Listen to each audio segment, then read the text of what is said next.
Hi everyone, it's Mary Jo. Welcome back to my channel. I'm grateful to everyone who's been patient with me during the time that I was sick with my bronchitis. I'm doing the best I can. I tried recording a bunch of them at one time because I didn't know if I'd have a voice or not. I had laryngitis, the whole bit. But hopefully I'll get through this without any difficulties. And thank you to everyone who's been liking and subscribing and sharing and booking readings. And please remember to subscribe so this way you'll get notices of when my content is up from YouTube. Thank you. Okay, so let's go on with the reading. We're already heading into December. This is our last week for November. We're in Sagittarius. The sun is in Sag. So this is for November 26, 2017 to December 2nd, 2017.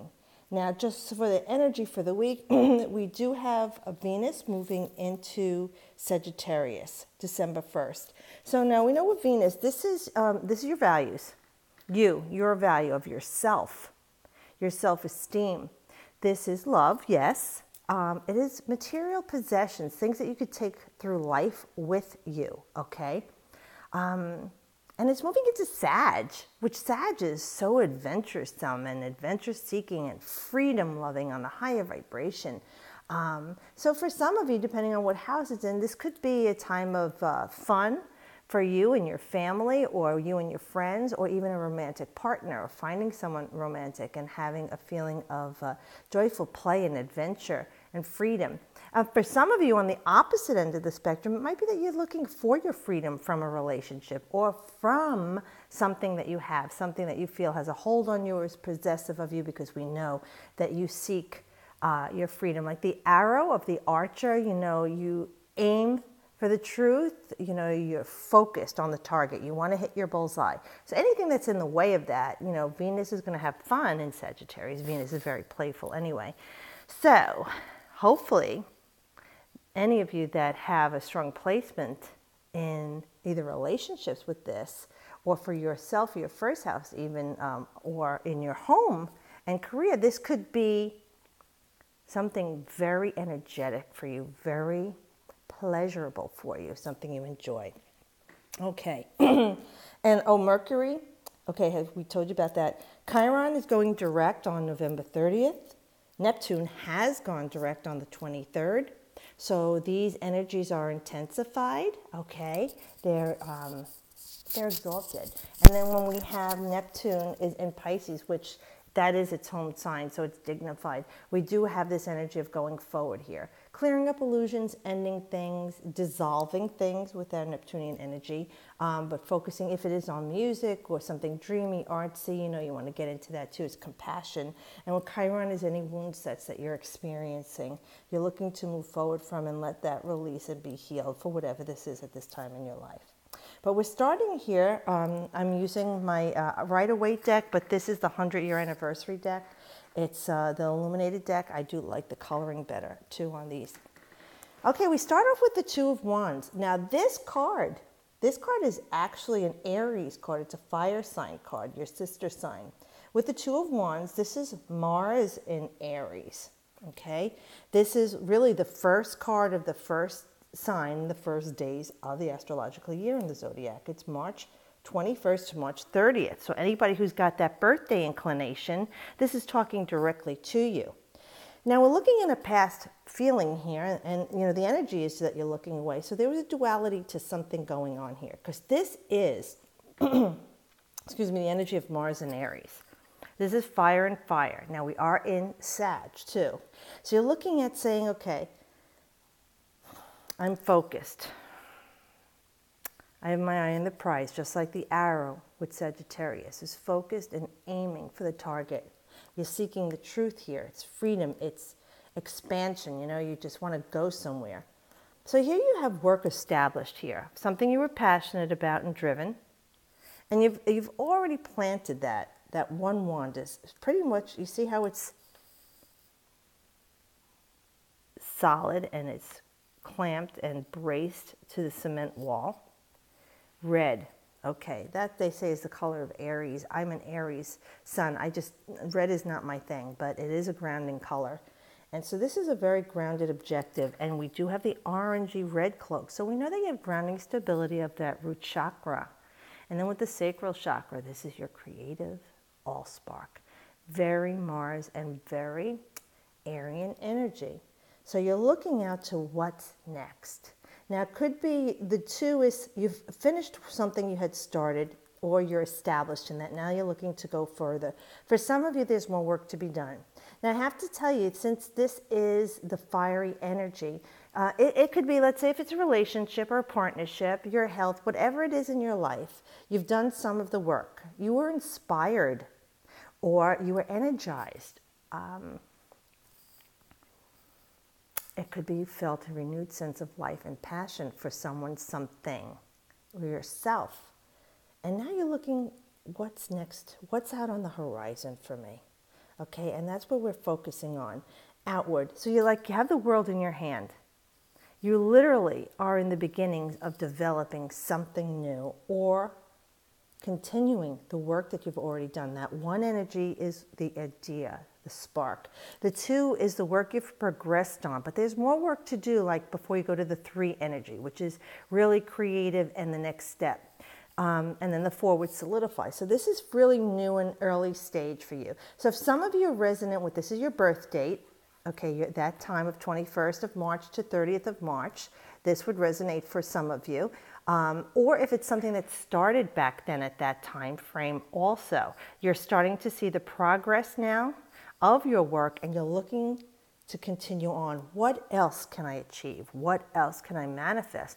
What else can I bring into form that I'm feeling energized, renewed, passionate about, that I love doing, I'm inspired, that I feel that energy and drive that I want to generate something new. This is your driver, that Mars energy, and in Aries, it rules the head, so you really are thinking things, imagining things to bring into form.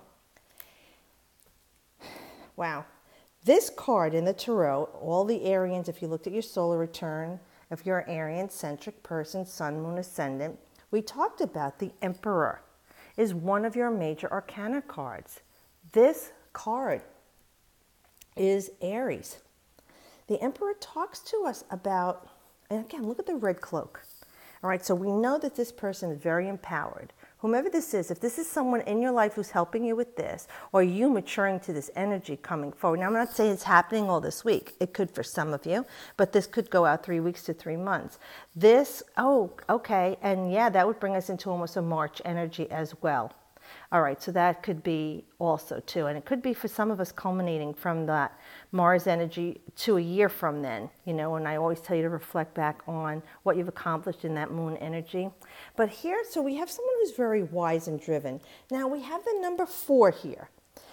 So the 4 is that solidifying it, like we were just talking about 1, 2, 3, and then the 4 is bringing it to ground, its completion, its stability. It's like a box, the 4 corners. It's very stable, okay? But if this is you or someone else, a thing, whatever it is, let's put it into the perspective in your life. Here's our Aries Rams. So we know that it was a driven, generated energy that you started with passionate thoughts about. It's solidified again. See all this cement around them? It's a solid foundation, very grounded energy, but wise, good counsel. This isn't someone who's, in this position, this is not someone who is arrogant and bullying. This is someone who is wise and tempered through years of experience, knowledge learned, experienced. Just like with the tarot, anything else, any divination, any vocation, you can read and read and read all you want to learn the knowledge, book learn, but until you actually put it into practice as your trade or your tool, your vocation, you don't have that life experience, because otherwise you're just looking at the book of what they say it is. But when you're actually doing it and experiencing it, then you let go of all of those, well, hopefully, the subconscious energies that's swaying you so that you're not objective. This person has gone through it all. They have the knowledge, but they also have the experience and the wisdom. And people look up to this person. This person is very good at organizing, leading, okay, constructing. They know how to compartmentalize things in life. And people go to this person, whether it's you or the energy you're going to take on, or this is someone coming into your life, whatever this situation is, this person is going to give you what you need to get the best outcome. But they're not bossy about this or aggressive. They are aggressive in a way that they're bold and aggressive, that they know what they want and they could put it into play, but they're not that way with people. They're not barking orders around.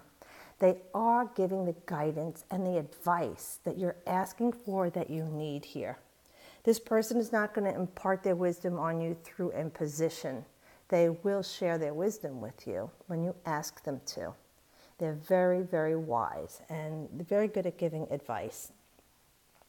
And you see his eyes are shifting over here to this young person here, or young energy.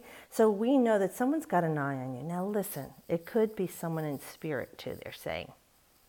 This could be your spirit guides, your angels guides, your ascended masters, whatever you call it, even if it's you call you your higher self, if you don't have any faith or religion that you follow, which is fine.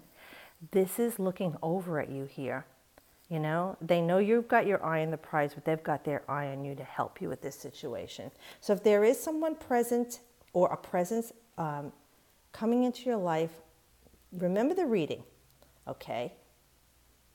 And see if that could help you. And by the way, this person could be an Aries, Leo, or a Sag. They don't have to be, or their sun and moon, because they do have that fiery, passionate energy.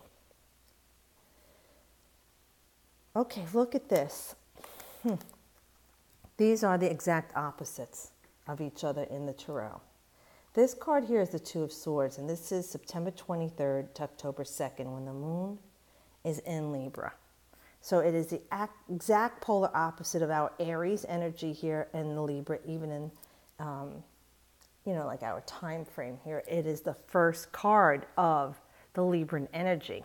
So we're going to talk to any Librans, North Node, like I'm a North Node Libra, Sun, Moon, Ascendant, a lot of placement in Libra, okay? This could be an energy for you or the person coming to represent. Because this person, now look here, we got the two again. There's a stalemate here. There's a decision to be made. You're not sure. You're blinded. Well, you're keeping yourself blinded, they're saying anyway. And here we have our moon in Libra. Balance, right? Armed with everything you need. Swift justice can be served. The double-edged sword, clarity, balance. Balance. This sword is forged in balance. Now behind you are some rippling waters and the mountains you had to climb. But they are behind you now. Look again, your feet are on this solid foundation, this like cement, you know, concrete. So it is, it's concrete. This white is a beginning stage for your purification.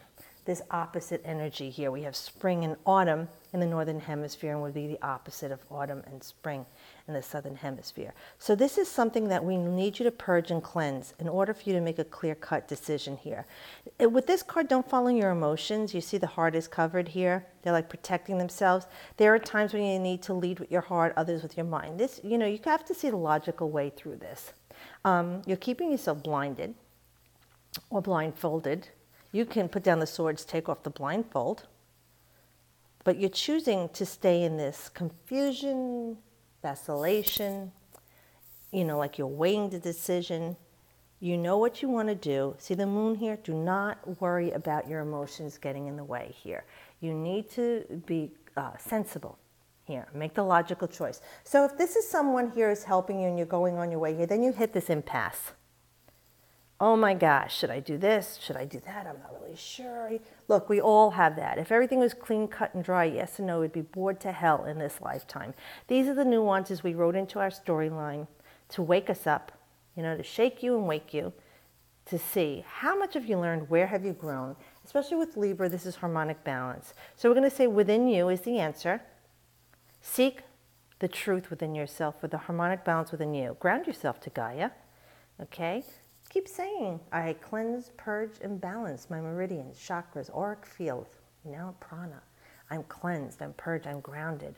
With this white purity, this is a new beginning. Purge out things, do a detox. Sit by the water. Put your feet in the grass or the sand. You know, if you like being out in the air, you know, if you're more like to stand by an open field that's very breezy, or on a mountain. You know, depending on what element you like, be by a bonfire, whatever works for you to get you grounded, or so you get this mesmerized, you know, when you lose yourself in the flames of a fire, or looking out to the sea, you know, or the mountains, you know, or the sky and the starry night, whatever that is, where you can just be away from, out of the body experience of the heart center, and you can let your mind grow free, very Sagittarian, roam free to get that answer, because you know what to do. You know what to do. Trust yourself, making a logical, clear choice. Don't worry if it's something emotional, you're afraid you're hurting someone's feelings, because that's what you're perceiving or projecting. Or if they're doing that to you, which is confusing you, we're letting you know now, Spirit is saying, make the best choice. And in the outcome, it will also help and benefit that other person. They may not see it right now, but they will. And then we're ending with another major. I love this because here we have this fiery energy. Here we have this airy energy. And then death is that watery Scorpio. And we know with Scorpio is about life, death, and rebirth, transformation. So this event will be transformational. Something's going to end the person. See, we had this white, like I was saying here, so it's a new beginning. You had to purge off. Something ends, something begins. You clean out, you purge, and you start again. See, like the old regime, ding dong, the king is dead. It's an old regime, an old way of thinking. And the horse is walking over that person. But then you have a new regime ready to take its place. You see that? And one is already falling to their knees to honor. After the one has fallen, the one has risen. But look at you. Look at you in your little white dress. Well, even if it's a man, in your white outfit. Okay? And you're looking away. You're like, oh, no, not again. You know, you don't want to go from one toxic situation, person, thing, place, to another.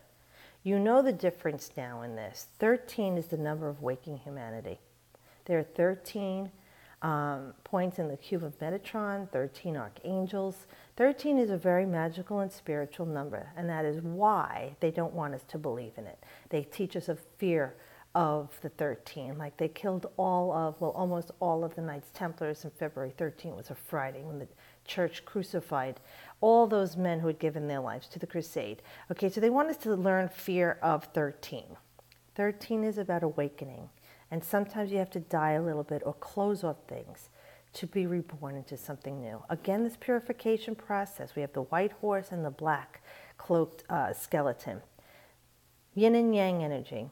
Conscious, subconscious, life, death, sun, moon. This is the energy here that we need to go through our transformation. Something has to end for something to begin. We want to transmute the energies also with this card of Scorpio and the death card. All right, and so that we know that the old energies don't serve us anymore. It is time to embrace new energies. And these are cycles that repeat themselves in our lives. We know also that, we had all that time Jupiter was in Libra. Well, Jupiter has moved into Scorpio. So I kind of like this feeling here because we are in Sag, and this is Scorpio, with Jupiter's in Scorpio. So we're talking about, in the high vibration, we're going to expand on our rebirth. We're going to expand on cleansing and purging the old us, the old ways, the old thinking, the old regimes, the old paradigms, okay? In the higher vibration. Low vibration, it could go completely opposite, because Jupiter expands whatever it touches. Do you want to expand on lying, sneaking, cheating, you know, all the low vibrational energies of Scorpio, you know, psychological trauma, you know, psyching people, you know, all the different negative energies too. You want to be wary of that. It's not all sugar and spice. This is about balance, everybody, balance. And we always tip the scales one way or another. That's fine. We're finding our way in the fulcrum of our lives, but we always want to resonate into the highest form. So we know that these vacillations will occur, but we want to say, what are we learning from this? What part of me has evolved to the point that I'm done with this lesson, and now that old part of me is dead, that part of who I am is dead. Now the new person is evolving and not falling back to the old ways, looking for something else, staying grounded and positive. That's a lot of work, because especially the way things are in our lives, that we rush, and there's so many people in our lives and things happening that it gets in the way of us living the way we want to be, aligned and focused on our dreams, coming into reality with the best outcome. So just know when these things happen, these little hiccups, it's all part of the plan. It's all unfolding as it should. But have you learned? All right, what have you learned? Okay. Thank you, Spirit, for this beautiful reading. I do hope that it gives someone some help, guidance, and peace. And thank you again for everyone's love and support. And I'm grateful to everyone's comments for supporting me while I was sick. You know, I just kept pushing through, and I know I didn't sound very good and annoyed some people, and I do apologize. I do these readings as a gift to everyone, and I would hope that you would be understanding of it. And if you didn't like the way I sounded, I'm sorry. Oh, well. But thank you again to all of the people who do help with their loving support to me. Believe me, it means a lot to me when you reach out to me. So as always, I wish you the best.